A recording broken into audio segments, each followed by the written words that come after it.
चलिए अब हम लोग स्टार्ट करेंगे एक नया चैप्टर। ओके, अब हम लोग स्टार्ट करने वाले एक नया chapter, competition act, competition law. Very very very important old syllabus के लिए। अगर हम ओल्ड सिलेबस की बात करें तो ओल्ड सिलेबस में स्पेसिफिकली हम शुरू हो गए हैं पढ़ाना, बातें बिल्कुल बंद। ओके, ओल्ड सिलेबस में स्पेसिफिकली ये वाला जो चैप्टर है वो कितनी वेटेज लिए हुए है? 25 मार्क्स। तो अगर हम ओल्ड सिलेबस वाले बच्चों की बात करें तो 25 मार्क्स का अकेले इसी चैप्टर से आता है। ठीक है, न्यू सिलेबस वालों में ऐसा कोई बाइफरकेशन नहीं दिया हुआ है। ठीक है, लेकिन फिर भी आप ये मान के चलिए, आप ये सोचिए चलिए कि अगर ओल्ड सिलेबस में किसी एक चैप्टर को 25 मार्क्स की वेटेज दी थी तो बट ऑब्वियस है कि न्यू सिलेबस में भले ही उन्होंने कुछ कहा ना हो लेकिन 20 नंबर का पेपर तो आराम से आएगा। ठीक है, so this chapter is very very important. इसीलिए हमने अभी तक स्टार्ट नहीं किया था क्योंकि अभी तक हमने इजी इजी चैप्टर उठाए थे। ठीक है, अब हम लोग जो भी चैप्टर्स करेंगे, हमने आपको पहले भी बताया बोर्डिंग कंप्लीटेड, यानी जो भी नए बच्चे आने थे आ गए हैं। अब हम लोग वो सारे चैप्टर्स करने वाले हैं जो इंपॉर्टेंट है। एसएलसीएम में भी हमने स्टार्ट कर दिया है और इसमें भी। ठीक है, चलिए now we are going to start with competition law. देखिए, कंपटीशन की हम लोग बात करें तो सबसे पहले तो ये बताओ, कंज्यूमर की नजरों से कंपटीशन अच्छा है कि बुरा है? मतलब आप लोग के लिए अगर कंपनीज में कंपटीशन हो रहा है तो अच्छी बात है कि बुरी बात है? अच्छी बात है। क्यों? क्योंकि आपको बेटर प्रोडक्ट्स मिलेंगे और बेटर प्राइसेस में मिलेंगे। जब भी कंपनीज के बीच में कंपटीशन होता है तो इसका फायदा हमेशा कौन उठाता है? कंज्यूमर्स। दो सिनेरियोज हो सकते हैं, या तो कंपटीशन होगा या तो मोनोपोली होगी।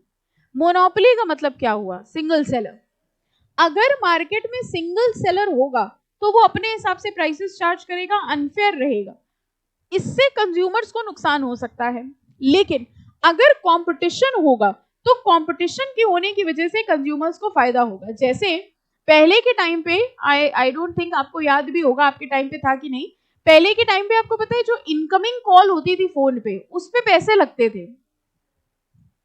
इनकमिंग कॉल पे मतलब समझ गए, किसी ने अगर आपको फोन किया, आपने तो किया नहीं छोड़ो, आपके पास अगर कॉल आई, ये हम तब की बात बता रहे हैं जब शुरू शुरू में ये मोबाइल फोन वगैरह इंट्रोड्यूस हुए थे, तब इनकमिंग कॉल पे पैसा लगता था। ठीक है, फिर फोन टेलीफोन कंपनीज में कंपटीशन हुआ, फिर इनकमिंग फ्री कर दी गई।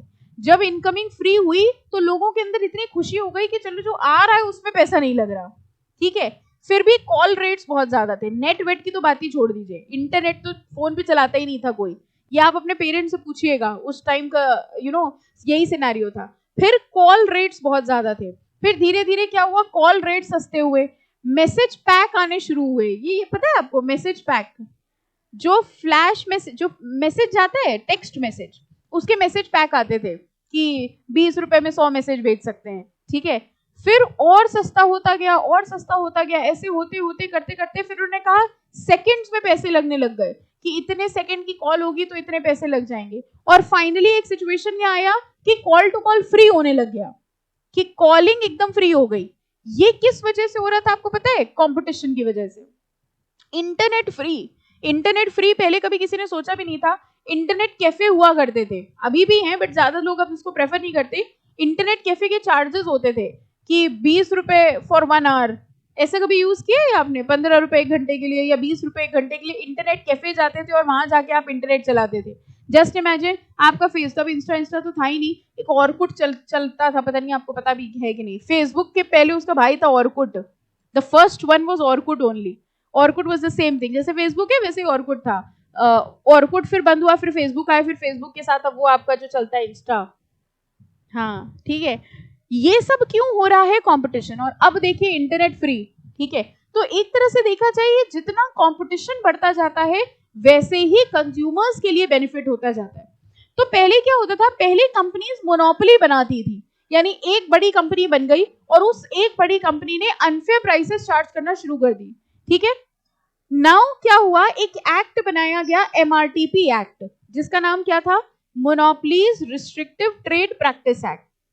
जब मोनोपोलीज थी तो गवर्नमेंट ने सोचा कि भैया ये जो मोनोपोली है ये तो कंज्यूमर्स के साथ बहुत ऊटपटांग प्राइसेस चार्ज करते हैं, तो एक एक्ट बनाया जाए और उस एक्ट के अकॉर्डिंग मोनोपोलीज को रोका जाए। तब बनाया गया कौन सा एक्ट? MRTP act. लेकिन एमआरटीपी एक्ट बनाने के बाद भी प्रॉब्लम नहीं सॉल्व हुई। उन्होंने कहा हमारा ऑब्जेक्टिव मोनोपोली को कम करना नहीं है, हमारा ऑब्जेक्टिव ये है कि हम कंपटीशन को बढ़ावा दें, और ये सोच के एमआरटीपी एक्ट को खत्म कर दिया गया, और एमआरटीपी एक्ट की जगह कौन सा एक्ट आ गया?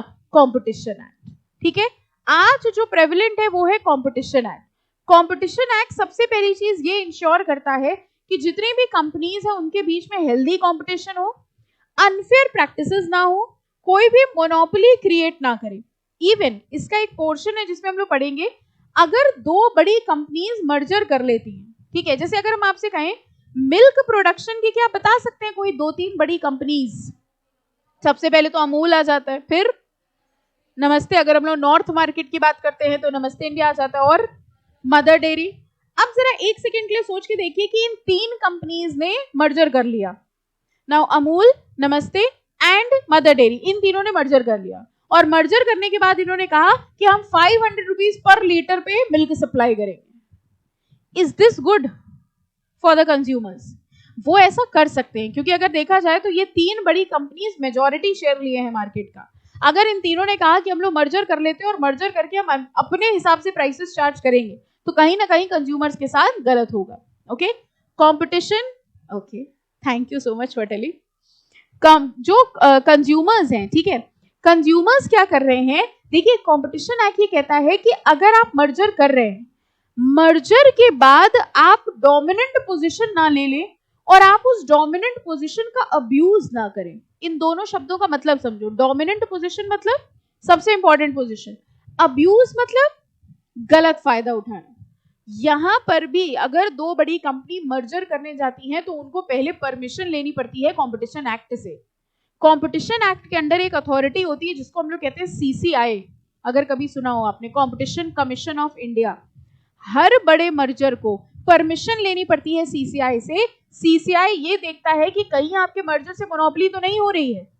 अगर मोनोपोली हो रही है तो हम आपको मर्जर करने की परमिशन नहीं देंगे, और अगर आपके मर्जर से मोनोपोली नहीं हो रही है, कंपटीशन में कोई प्रॉब्लम नहीं है, तो फिर आपका मर्जर अलाउड होगा। ओवरऑल ये एक्ट बनाया है 2 चीजें देखने के लिए। फर्स्टली, कंज्यूमर्स के साथ कुछ अनफेयर ना हो, मोनोपोली ना हो, एंड सेकेंड, ऐसे कॉम्बिनेशंस ना हो जिससे मोनोपोली क्रिएट हो।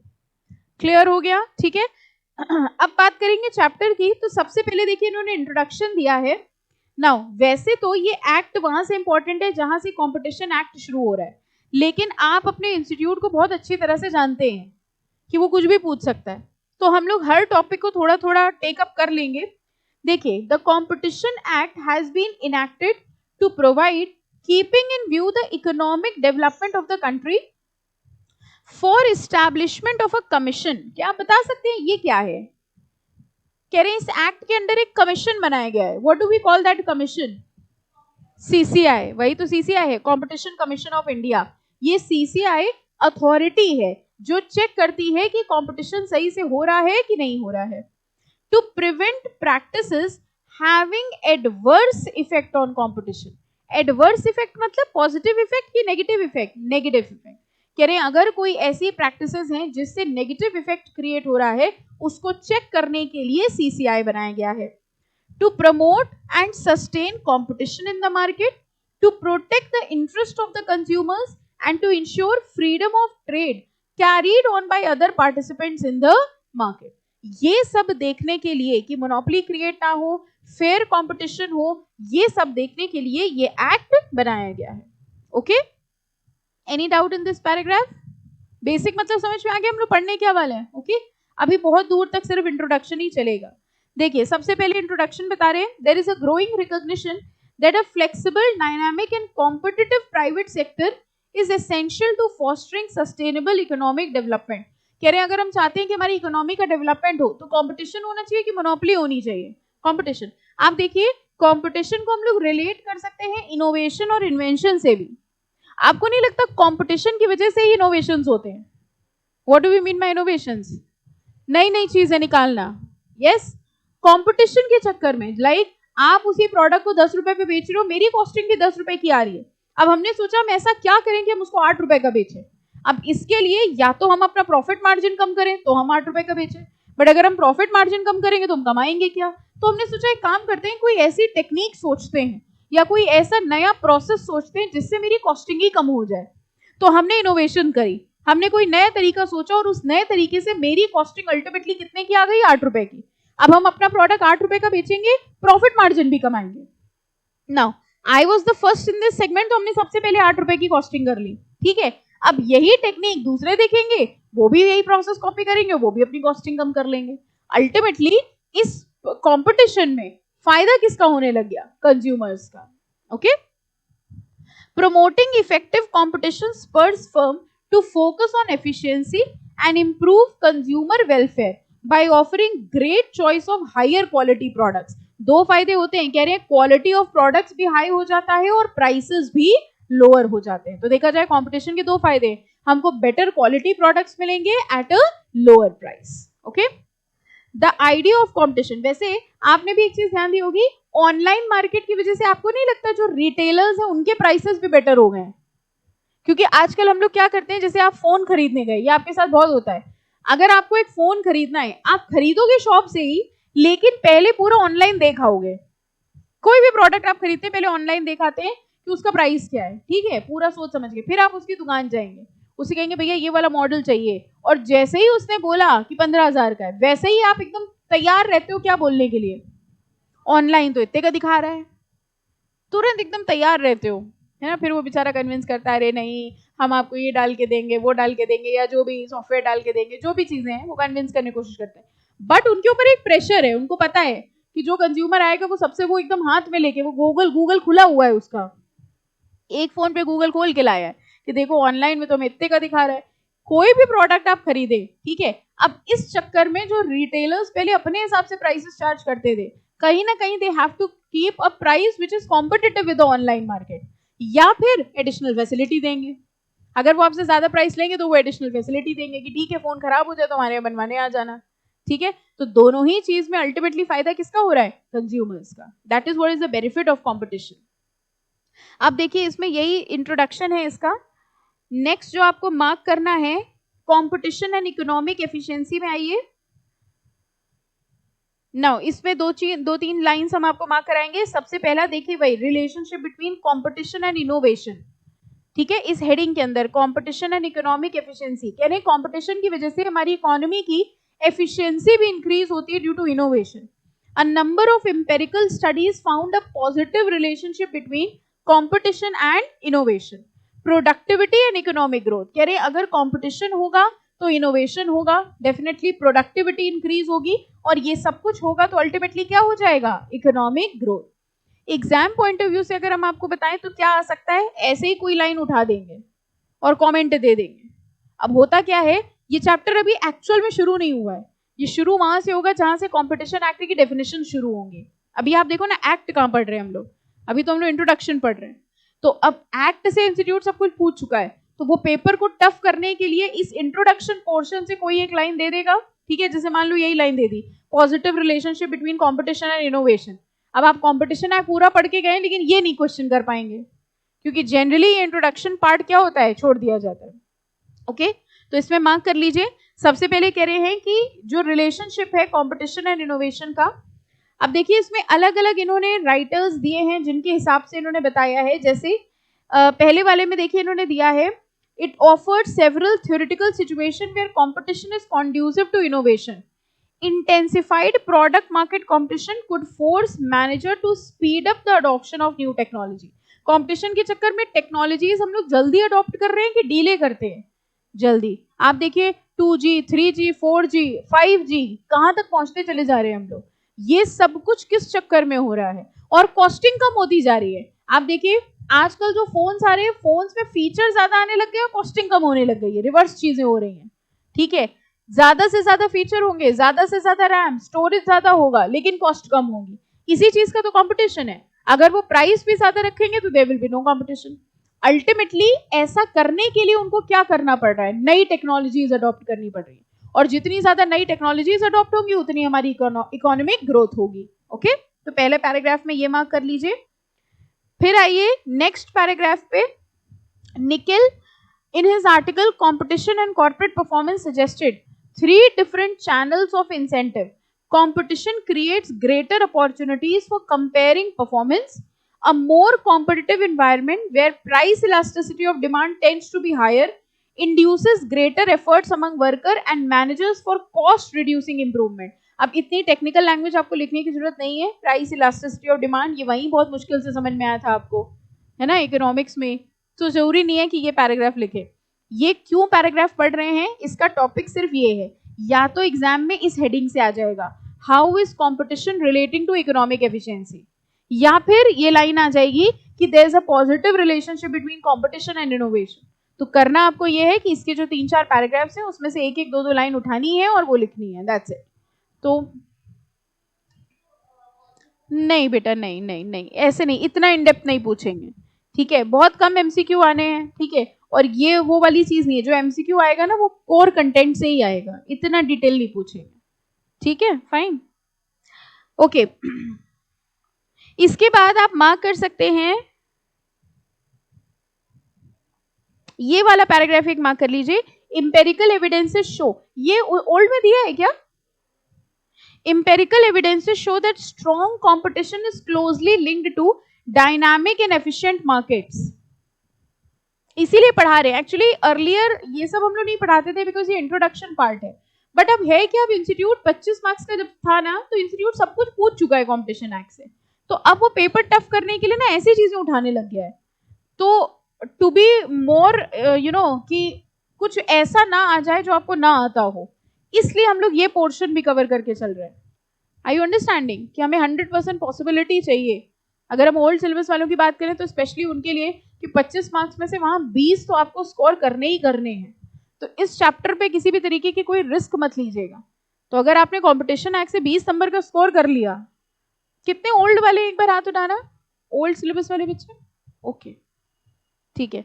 अगर आपने 25 में से 20 इसमें से स्कोर कर लिया, तो आप सोचिए बाकी पूरी ईबीसीएल के लिए पास होने के लिए आपको सिर्फ और कितना चाहिए? 20. That's it. बट आपको इस पेपर में सिर्फ 20 और नहीं चाहिए. इस पेपर में आपको कितने लाने हैं? अबव 60. जब इस पेपर में आप अबव 60 स्कोर करोगे तब कहीं एग्रीगेट बन पाएगा. ठीक है, चलो. तो देखिए, empirical evidences show that strong competition is closely linked to dynamic and efficient market. The benefits of competitive forces for economic growth and consumer welfare are widely recognized and evidenced by several studies. अब इसके बाद next आओ, competition, competition law and competition policy. इसको important mark करिए, ये दिया है old में. Competition, competition law and competition policy. देखिए, कंपटीशन के लिए कितनी भी चीजें बना दी जाए, जब तक उसके ऊपर लॉ नहीं बनाया जाएगा, जब तक पॉलिसीज नहीं होंगी, तब तक इन्फोर्सेबल नहीं होगा. मतलब अगर मान लीजिए हम किसी ट्रेडर से कहते हैं कि भाई तुम अनफेयर प्राइसेस पे माल नहीं बेचोगे, तो क्या वो मानेगा हमारी बात? नो. लेकिन अगर हम उससे कह दें कि अगर तुमने अनफेयर प्राइसेस पे माल बेचे तो तुम्हारे ऊपर जुर्माना लगेगा, अब मानेगा? यस. कोई भी पर्सन अपने ऊपर ले लो, हमने आपसे कहा 10 घंटे पढ़ लो, आपने कहा नहीं पढ़ेंगे. अभी अगर कहीं लॉ आ जाए कि अगर आप सीएस कर रहे हो और आपने 10 घंटे नहीं पढ़ा तो पर आर आपकी 1000 रुपए की पेनल्टी लगेगी, आप पता है क्या कहोगे? हम सीएस ही छोड़ देंगे, कुछ भी करा लो, 10 घंटे तो नहीं पढ़ेंगे, है ना? यही करोगे ना? यानी हमारे देश में कुछ भी चीज इन्फोर्स कराने के लिए उसका लॉ बनाना पड़ता है. सिमिलरली इन्होंने कहा कि अगर हम कंपटीशन के रूल्स एंड रेगुलेशन इन्फोर्स कराना चाहते हैं तो उसके लिए क्या बनाना पड़ेगा? Law. Now you will be understanding the relation between competition law and competition policy. अभी हम पॉइंट्स मार्क करा देंगे. पॉलिसी में और लॉ में क्या फर्क है? पॉलिसी और लॉ. पॉलिसी क्या होती है? See, policy is a wide term. Policy में सब कुछ आ जाएगा, रूल्स, रेगुलेशन, प्रोसीजर, नोटिफिकेशन, ये सब आ गया. और उन्हीं पॉलिसी के अंदर क्या आ गया? लॉ. ओके, तो पॉलिसी एक वाइडर टर्म है और उन्हीं पॉलिसीज के अंदर एक वर्ड आ जाएगा लॉ. तो कंपटीशन के लिए पॉलिसीज बनाई गई और उन्हीं पॉलिसीज में एक पॉलिसी थी कि कंपटीशन एक्ट बना दिया गया. ओके, तो रिलेशनशिप हम लोग देखेंगे between competition law and competition policy. देखिए, कह रहे हैं सबसे पहले कंपटीशन समझते हैं क्या है. Competition is a complex and technical subject which does not lend itself to easy summary or concise clarification. Of late, with globalization and opening of the market, it has become a subject of great practical importance. Next to next paragraph की पहली line mark करिए. Mark करते जाना सब लोग, अपने आप पढ़ेंगे तो टाइम लगेगा. Competition can also be defined as a process of economic rivalry between market players. Rivalry मतलब दोस्ती की दुश्मनी. कह रहे हैं जितने भी मार्केट प्लेयर्स हैं उनके बीच में दुश्मनी है, उनके बीच में कंपटीशन है. किस लिए? To attract customers. आप देखिए किसी एक चीज में सेल लगती है, उस इमीडिएटली उसी की जैसी दूसरी, जैसे अगर क्लॉथ मार्केट में साड़ी की शॉप में सेल लगी है तो उसी के बगल में जो दूसरी दुकान है उसमें भी सेल लग जाएगी. ठीक है, this is what is competition. These market player, कह रहे हैं ये मल्टीनेशनल कंपनीज हो सकती हैं, डोमेस्टिक कंपनीज हो सकती हैं, होलसेलर हो सकते हैं, रिटेलर हो सकते हैं, या आपका नेबरहुड शॉपकीपर भी हो सकता है. ठीक है, कस्टमर्स को अट्रैक्ट करने के लिए ये नई नई चीजें करते हैं, कंपटीशन करते हैं. उसके बाद ब्लॉक पे मार्क कर लीजिए, what is competition in the market. In common parlance, competition in the market means sellers striving independently for buyers patronage to maximise profit. कह रहे हैं सेलर ये कोशिश कर रहे हैं ज्यादा से ज्यादा बायर हमारे पास आए और हमारी प्रॉफिट्स इंक्रीज हो. ठीक है, अब बायर प्रेफर्स, बायर क्या प्रेफर करेगा? सस्ते से सस्ता खरीदना कि महंगे से महंगा खरीदना. और सेलर क्या कोशिश करेगा? बस जहां ये लोग मिल जाएंगे वहीं पर सेल हो जाएगी.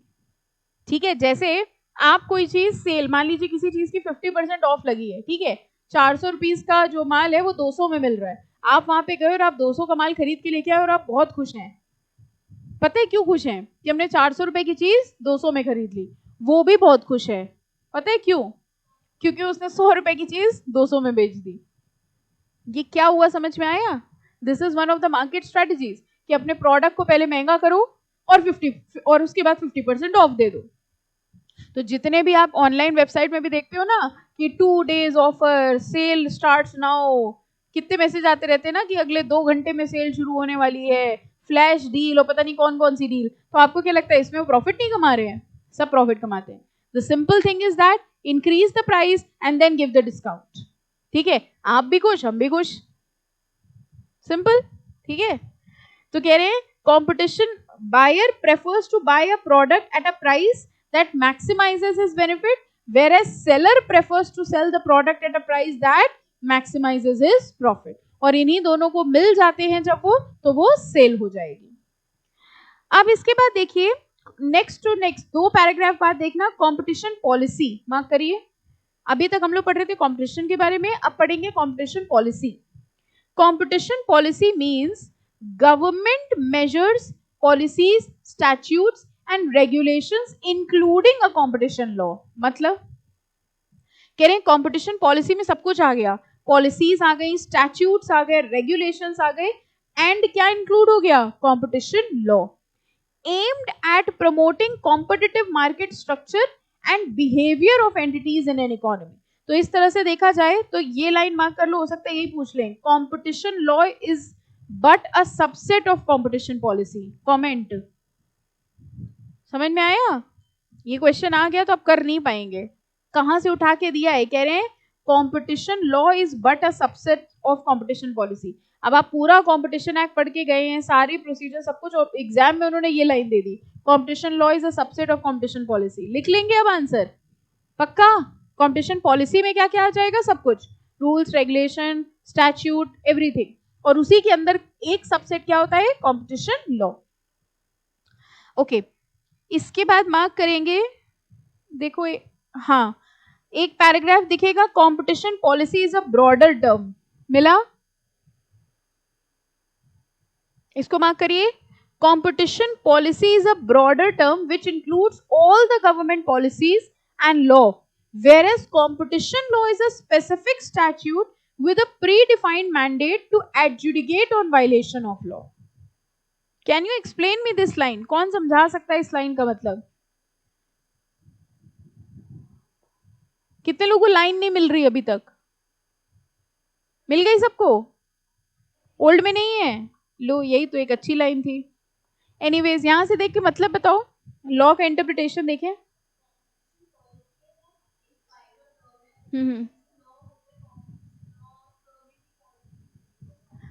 हाँ राइट.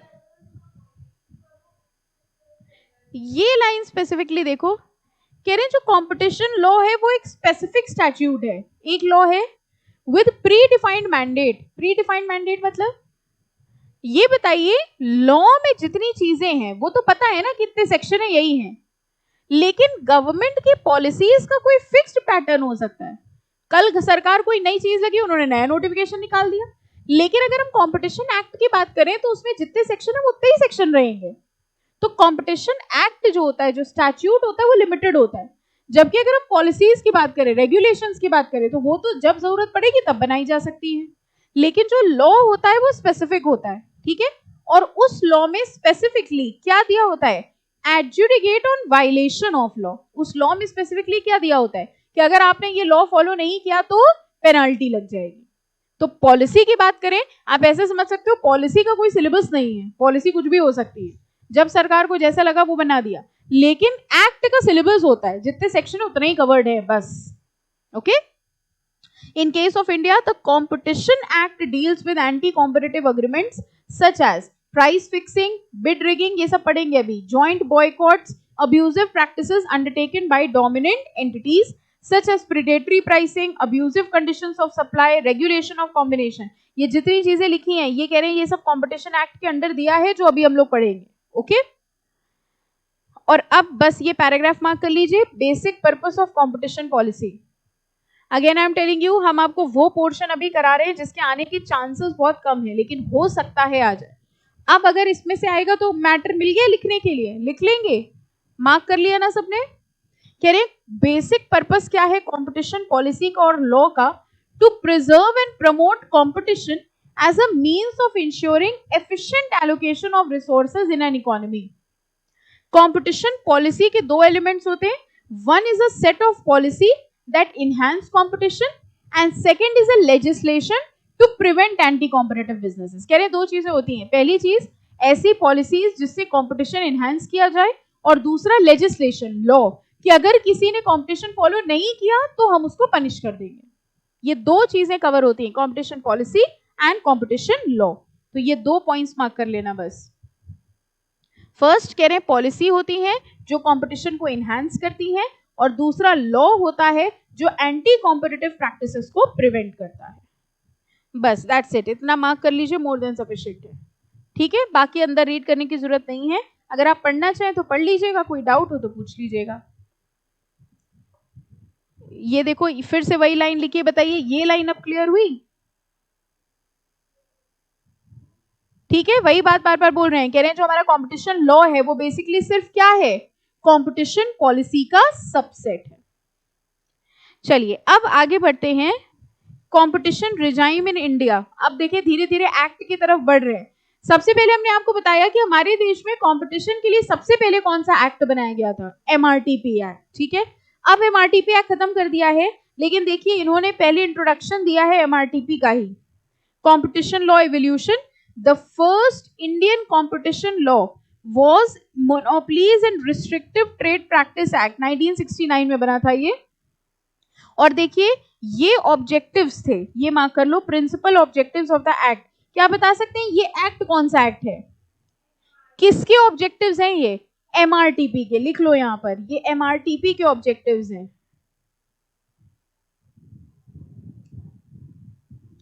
दोनों में डिफरेंस समझ पा रहे हैं, एमआरटीपी एक्ट और कंपटीशन एक्ट में फर्क क्या हुआ। एमआरटीपी सिर्फ बनाया गया था मोनोपोली को रोकने के लिए, फिर ये सोचा गया कि मोनोपोली को रोकने से काम नहीं चलेगा, हमें कंपटीशन को बढ़ावा देना होगा, इसके लिए क्या बनाया गया, कंपटीशन एक्ट। सबको समझ में आ रहा है चल क्या रहा है, कौन सा चैप्टर चल रहा है, कंपटीशन एक्ट चल रहा है। हाँ कंपटीशन एक्ट ही तो चल रहा है, मैं डाउट क्या हो गया, कौन सा चैप्टर नंबर है, 11 की 12, और ओल्ड में 12 है पक्का। ओल्ड में कितने मार्क्स का आएगा और न्यू में कितने मार्क्स का आएगा, 25 मान लो, क्या जा रहा है और क्या। ठीक है, टोटल कितने चैप्टर है ओल्ड में, टोटल कितने चैप्टर है, इंडेक्स खोल लो थोड़ा तो हाथ चलाओ, ऐसे बिठा दिया जाता है आपको, अब ना हाथ चलवाओ हमसे ना दिमाग चलवाओ। ओल्ड में कितने चैप्टर है, 24, न्यू में कितने चैप्टर हैं, खुश देखो, खुशी देखो न्यू वालों की। हाँ ओल्ड में, बट टेंशन लेने की जरूरत नहीं है। ओल्ड में जो जो एक्स्ट्रा चैप्टर्स है ना वो सब आपके JIGL में जोड़े हुए हैं, मॉड्यूल 1 के JIGL में जोड़े हुए हैं। तो it is exactly the same. Contract act, negotiable, sales of goods act, ये सब इनके में हैं, ये आपके JIGL में जोड़े हुए हैं। ठीक है, तो ऐसा कुछ नहीं है कि आपका कोर्स कम किया गया है। एग्जाम कब है आप लोग का? Date? Economic and commercial law का पेपर किस दिन है? कुछ नहीं, सिर्फ माइंड डाइवर्ट करने के लिए पंचायत कर रहे हैं हम।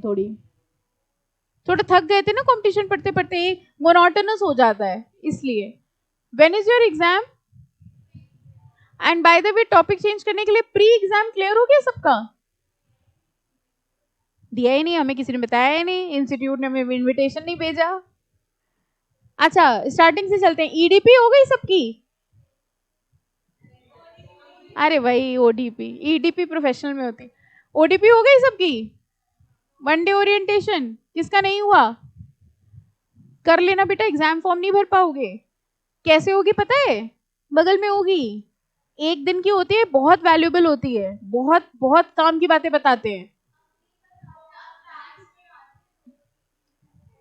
ठीक है, वो बहुत वैल्यूएबल सेशन होगा। आप लोग एक काम करना, बगल में जाके अपना नाम लिखवा देना, उनसे बोल देना जब भी हो हमको बुला लीजिएगा, मेरे दिसंबर में एग्जाम है। और प्री एग्जाम कितने बच्चों का क्लियर हो गया? हाँ हो गया तो अच्छी बात है, हाथ उठाओ बेटा।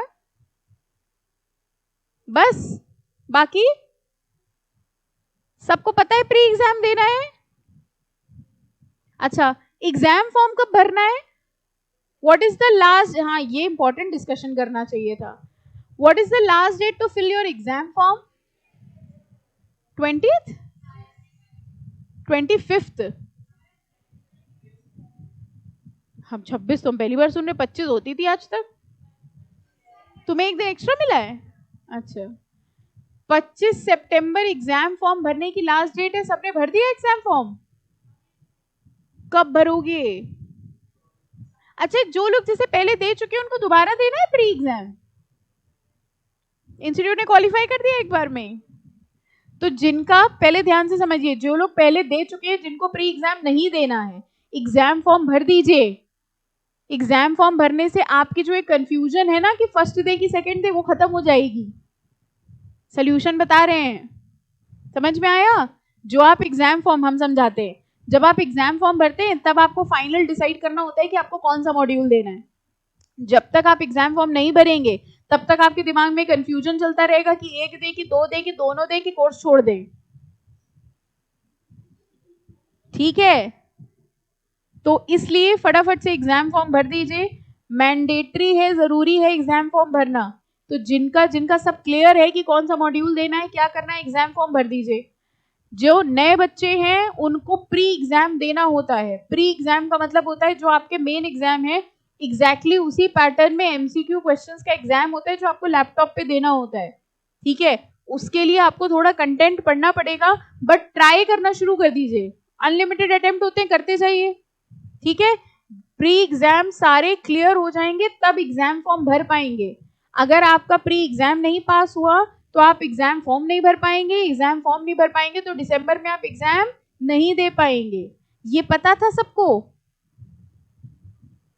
जो अभी EET वाले बच्चे भी पास होके आए हैं उनके लिए ज्यादा जरूरी था ये। तो प्री एग्जाम देना कंपलसरी है। कैसे देते हैं प्री एग्जाम? कोई वेबसाइट बता दीजिए बच्चों को। स्मैश वाले से शायद होता है ना। तो जिनको नहीं पता कैसे दी जाती है, किसी एक को पकड़ लेना। कौन कौन दे चुका है प्री एग्जाम? अच्छे से हाथ उठाओ। हाँ अब देख लो किसको पकड़ना है। ठीक है, उसको पकड़ लेना और उससे कहना हमारा चलवाओ पूरा, कैसे चलेगा। ठीक है, फिर सारे प्री एग्जाम दीजिए। एग्जाम फॉर्म भरने के लिए आपको 2 चीजें चाहिए होती हैं, एक ODP का सर्टिफिकेट और एक प्री एग्जाम की पास की मार्कशीट, चारों की। जब ये सब हो जाएगा तब आप एग्जाम फॉर्म भरेंगे। एग्जाम फॉर्म भरने के लिए धनराशि लगती है, कितनी? 1200 रुपए। EET वाले बच्चों ने, एक्चुअली एक ही बार होता है उनका रजिस्ट्रेशन भी, एग्जाम फॉर्म भी, यहाँ सब अलग अलग होता है। तो 1200 रुपए पर मॉड्यूल, आई थिंक, यस 1200 रुपए पर मॉड्यूल की धनराशि आपको अपने इंस्टीट्यूट में जमा करनी पड़ेगी। तब वो आपको पेपर देंगे लिखने को और फिर उसमें फेल करेंगे। कंज्यूमर प्रोटेक्शन चले जाओ कि एक तो 1200 ले रहे हो, पास भी नहीं कर रहे हो, ठीक है कर सकते हैं, अच्छा जा सकते हैं कंज्यूमर प्रोटेक्शन। उनसे बोलो 1200 किस बात के लिए थे, पास भी नहीं कर रहे हो, क्यों नहीं जा सकते बता सकते हैं, क्योंकि चलो कंज्यूमर प्रोटेक्शन का डाउट पूछा हमने आपसे, आपने 1200 रुपए दिए और इंस्टीट्यूट ने आपको फेल कर दिया, आपने कहा ऐसे कैसे फेल कर दिया, हम कंज्यूमर कोर्ट चले गए और हमने कहा हमने तुम्हें 1200 रुपए दिए और तुमने हमको 40 नंबर तक नहीं दिए, मौका दिया किस चीज का, पास होने का, वो 1200 रुपए किस बात के हैं, एग्जाम देने के, वो आंसर शीट जो आपको मिलती है एग्जामिनेशन सेंटर में, जो आप जाते पंखा चला के बैठते हैं, पानी वानी भी शायद दिया जाता है ना, इस बात के 1200 रुपए हैं। आ गई बात समझ में, इसलिए you can not go to the consumer court. Anyways ये सारी चीजें कंप्लीट कर लीजिए, अपना एग्जाम फॉर्म भर लीजिए, तब आप एलिजिबल होंगे दिसंबर के एग्जाम के लिए। I hope now I am very clear. आंखें खुल गई सबकी, पक्का पढ़ क्या रहे थे बाय द वे, हाँ सब्जेक्ट कौन सा चल रहा था, अरे नहीं एसएलसी हम पढ़ रहे थे, अभी तो एलओटीआर कर रहे थे, फिर दूसरा शुरू किया सब्जेक्ट हम लोग ने, पक्का ठीक है। कितने टर्म से पढ़ रहे हैं कंपटीशन एक्ट चैप्टर,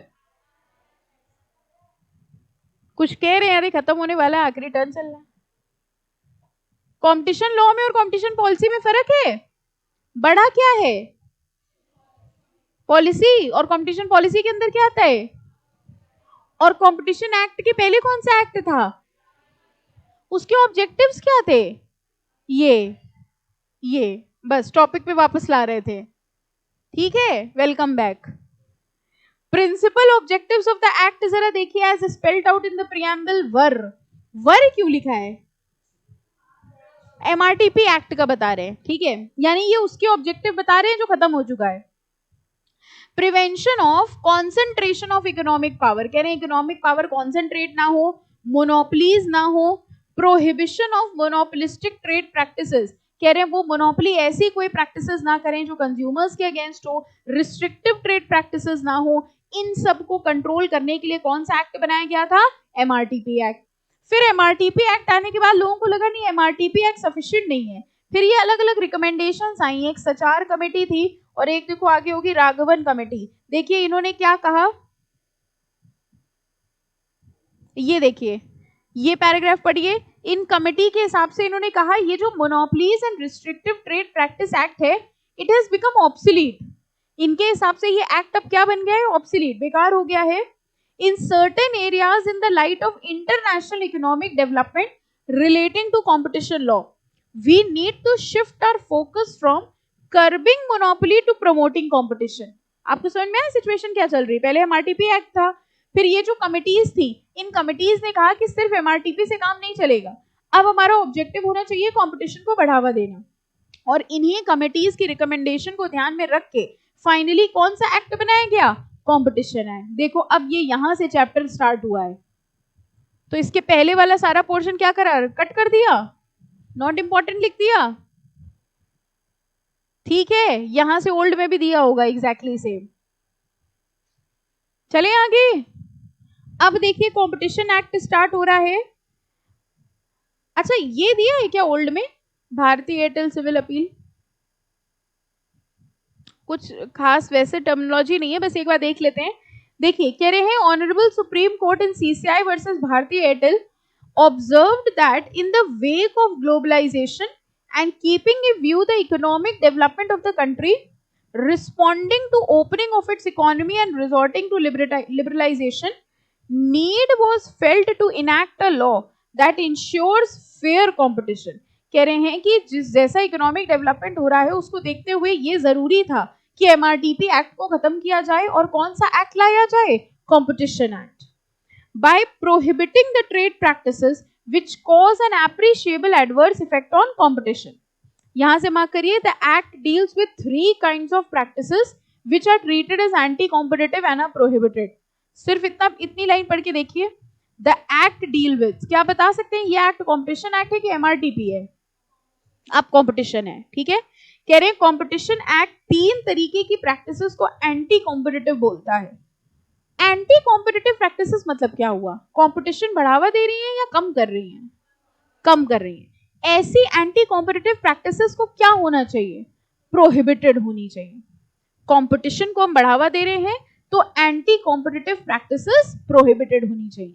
क्या एंटी कॉम्पिटिटिव प्रैक्टिसेस हैं? फर्स्ट देखिए, where agreements are entered into by certain person with a view to cause appreciable adverse effect on competition. सिर्फ फर्स्ट पॉइंट पढ़िए, कह रहे ऐसा अग्रीमेंट हुआ है जिससे कंपटीशन पर एडवर्स इफेक्ट पड़े। अभी हमने आपको एक एग्जांपल दिया कि तीनों मिल्क बनाने वाली कंपनीज ने अग्रीमेंट कर लिया कि हम लोग जो माल बेचेंगे। अच्छा एक और बात बताइएगा ये एंटी कॉम्पिटिटिव है कि नहीं? ये तीनों कंपनीज ने अपनी मार्केट डिसाइड कर ली। अमूल कह रहा है कि हम सिर्फ नॉर्थ में बेचेंगे और कोई नहीं आएगा नॉर्थ में, ठीक है। मदर डेयरी कह रहा है हम सिर्फ साउथ में बेचेंगे और कोई नहीं आएगा साउथ में, एंड सो ऑन, ठीक है। नमस्ते ने कह दिया हम सिर्फ वेस्ट का रीजन देखेंगे और कोई नहीं आएगा। क्या ये अग्रीमेंट भी एंटी कॉम्पिटिटिव है? क्यों? तीनों ने आपस में अग्रीमेंट नहीं किया, तीनों ने अपनी मार्केट डिसाइड कर ली कि हम सिर्फ नॉर्थ में बेचेंगे, नॉर्थ में अमूल के अलावा और कोई नहीं बेचेगा। तो नॉर्थ में देखा जाए क्या हो गई? मोनोपोली हो गई, ठीक है। आज भी ऐसी बहुत सारी कंपनीज हैं जो कुछ स्पेसिफिक एरियाज में ही हैं और वहां पर उनकी एक तरह से मोनोपोली चलती है, ठीक है। तो ये कह रहे हैं कि अगर ऐसा कोई भी अग्रीमेंट है जिससे एडवर्स इफेक्ट क्रिएट हो रहा है, ऐसे अग्रीमेंट्स को एंटी कॉम्पिटिटिव माना जाएगा और ऐसे अग्रीमेंट्स वॉइड होते हैं। What do we mean by the word void? Invalid, ठीक है। Second, where any enterprise or group of enterprise enjoys a dominant position abuses the said dominant position। ये बताओ क्या है? कह रहे हैं कोई एंटरप्राइज डोमिनेंट पोजीशन एंजॉय कर रही है। डोमिनेंट मतलब सबसे इंपॉर्टेंट पोजीशन, सबसे ज्यादा मार्केट शेयर उनका है, और वो उस डोमिनेंट पोजीशन का क्या करें? अब्यूज। जैसे अगर हम लोग कहें कि जियो मान लीजिए सबसे ज्यादा मार्केट शेयर ले ले, अगर हम टेलीकॉम इंडस्ट्री के हिसाब से चले तो जियो अगर सबसे ज्यादा मार्केट शेयर लिए है, सबसे ज्यादा मार्केट शेयर लिए इसका मतलब डोमिनेंट है। अब सबसे ज्यादा मार्केट शेयर लेने की वजह से अगर वो अनफेयर काम करने लग जाए तो वो अपनी डोमिनेंट पोजीशन का क्या कर रहा है? अब्यूज। ऐसा करना अलाउड नहीं होगा। एंड थर्ड, रेगुलेटिंग कॉम्बिनेशन, ये वही है जो हमने आपको बताया था in cases of mergers and amalgamation. Yes, कह रहे हैं लोग मर्जर्स एंड अमेलगमेशन करके भी मोनोपोली क्रिएट करने की कोशिश करते हैं। टेलीकॉम इंडस्ट्री में यही तो हुआ था। जब जियो एक तरफ से आया था तो बहुत सारे कॉम्पिटिटर्स ने मर्जर करने की कोशिश करी थी, जैसे वोडाफोन आइडिया, ठीक है। इन्होंने कहा कि भैया मर्ज कर लेते हैं, शायद हम लोग सरवाइव कर जाएं, ठीक है। तो ये कह रहे हैं अगर आपका मर्जर और अमेलगमेशन ऐसा है जो एंटी कॉम्पिटिटिव है या उससे डोमिनेंट पोजीशन अब्यूज हो रही है, तो ऐसे मर्जर और अमेलगमेशन को भी इनवैलिड माना जाएगा और उनको परमिशन नहीं मिलेगी, ठीक है। ये तीन तरीके की चीजें हैं जो इस एक्ट में रिस्ट्रिक्ट की जाएंगी। Any confusion? ठीक है। इसके बाद वाला जो ये है ये रीड कर लीजिएगा, वैसे कुछ नॉट इम्पॉर्टेंट, ज्यादा इंपॉर्टेंट नहीं है, पढ़ लेना अगर मन हो तो। और इसके बाद देखिए ये भी आई थिंक ओल्ड में नहीं होगा, है ये मेन ऑब्जेक्टिव। न्यू वाले बस एक चीज देख लीजिए, इसमें सिर्फ पॉइंट्स लिख लीजिए, रीड ओनली पॉइंट्स। ये है क्या हम आपको बता दे रहे हैं, अंदर का मैटर आप लिख लेंगे। कह रहे हैं objectives and benefits of competition policy, ठीक है। These are the objectives and benefits of competition policy. अब देखो पॉइंट नंबर 1 क्या है? Economic efficiency, economic growth, consumer welfare, ठीक है। ये 3 पॉइंट्स है किसके? Objectives and benefits of competition policy. आप समझ गए क्वेश्चन क्या आ सकता है? Objectives and benefits of competition policy as per the ASEAN guidelines. ASEAN क्या है पता है आपको? हाँ, फुल फॉर्म याद करा होगा। What is this? Asian, ASEAN, ये क्या है? Association of south east Nations. South east countries की एक एसोसिएशन है, उनके हिसाब से, यस, उनके हिसाब से कंपटीशन पॉलिसी के ये ऑब्जेक्टिव्स हैं। तो जो न्यू वाले बच्चे हैं सिर्फ वो इसकी हेडिंग्स याद कर लेंगे बस, ठीक है। और एक ये चीज, ये भी न्यू में ही होगा, competition contributes to increased productivity through. कंपटीशन की वजह से प्रोडक्टिविटी कैसे बढ़ती है, ये उसके पॉइंट्स है। First, pressure on firms to control cost, easy market and entry exit, encouraging innovation, pressure to improve infrastructure, benchmarking. ये आपको रीड करना है, कोई डाउट हो तो पूछ लीजिएगा। ये हम न्यू वालों के भरोसे छोड़ रहे हैं, छोड़ दें? बेंचमार्किंग का मतलब होता है हमने किसी एक को स्टैंडर्ड बना लिया। जैसे फॉर एग्जांपल आपने क्लास में जिस बच्चे के हाईएस्ट मार्क्स आते हैं उसको बेंचमार्क बना लिया कि इसके 60 आ रहे हैं, अब हमें इससे कंपैरिजन करना है, ठीक है। तो जब हम इंडस्ट्री में किसी एक को सेट कर लेते, बेंचमार्क समझिए, एक मार्क बना लिया और फिर हम उससे कंपैरिजन करेंगे, that is what is benchmarking. Okay, old वाले बच्चों को ये करने की रिक्वायरमेंट नहीं है, न्यू वाले बच्चों को हमने उनके भरोसे पे छोड़ दिया है और आपने अपने आप को हमारे भरोसे पे छोड़ रखा था, है ना। ये पॉइंट्स रीड कर लीजिएगा, अगर क्वेश्चन आता है तो आपके पास कुछ लिखने का हो, ओल्ड में नहीं आएगा, शायद ना आए मतलब, ठीक है, फाइन। मेन जो चैप्टर स्टार्ट हो रहा है वो यहां से स्टार्ट हो रहा है, इंपॉर्टेंट डेफिनेशन। यहां तक जितनी भी चीजें हमने आपको कराई ये हम पहले नहीं कराते थे, लेकिन again I am telling you, I don't want to take any chance. हम एक भी नंबर का पेपर ऐसा नहीं करना चाहते कि बुक में दिया था लेकिन आपने नहीं किया, तो हमने तो करा दिया है मार्क करा के, आप करेंगे कि नहीं वो आपकी जिम्मेदारी है, ठीक है।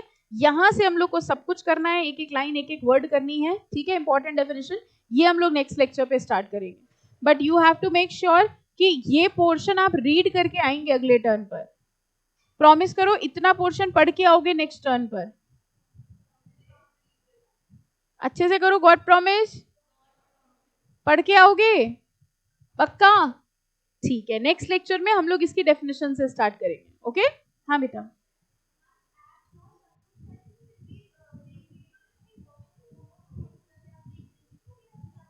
बेटा रेलवेज में एक्चुअली बहुत सारी ऐसी चीजें हैं जिसमें नेचुरल मोनोपोलीज क्रिएट हुई हैं। नेचुरल मोनोपोली का मतलब रेलवेज में जो आपको